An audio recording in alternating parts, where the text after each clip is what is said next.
Alors ça, on ne sait pas vraiment, mais ce qu'on sait, c'est que les deux hommes étaient rivaux. Ils avaient le même père, Kim Jong-il, mais ils étaient nés de deux mères différentes. Kim Jong-nam était l'aîné, et c'était donc lui qui a longtemps été considéré comme le successeur naturel de son père. Mais il était tombé en disgrâce en 2001, après avoir tenté de se rendre à Disneyland Tokyo avec un faux passeport. Depuis, il vivait en semi-exil à Macao avec sa famille, et c'est son demi-frère Kim Jong-un qui avait succédé à Kim Jong-il à sa mort en 2011. Depuis, Kim Jong-nam, il était protégé par les autorités chinoises. Certains voyaient en effet en lui un possible successeur de Kim Jong-un. En cas de turbulence ou de changement de régime à Pyongyang, il appartenait à la dynastie régnante des Kim, donc il aurait eu la légitimité suffisante pour remplacer son demi-frère. Et dans les interviews données à un journaliste japonais, Kim Jong-nam avait appelé à des réformes économiques dans son pays et il avait même estimé que le règne de son frère, de son demi-frère, ne durerait pas longtemps.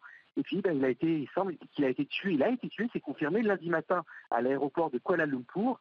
Deux agentes nord-coréennes lui auraient injecté un poison à l'aide d'une seringue empoisonnée avant de prendre la fuite en taxi. C'est ce que dit la télévision sud-coréenne TV Chosun.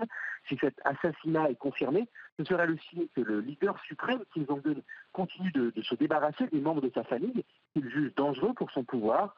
En 2013, il avait fait exécuter son oncle, Chiang Song-taek, qui était d'ailleurs lui aussi très proche du pouvoir chinois.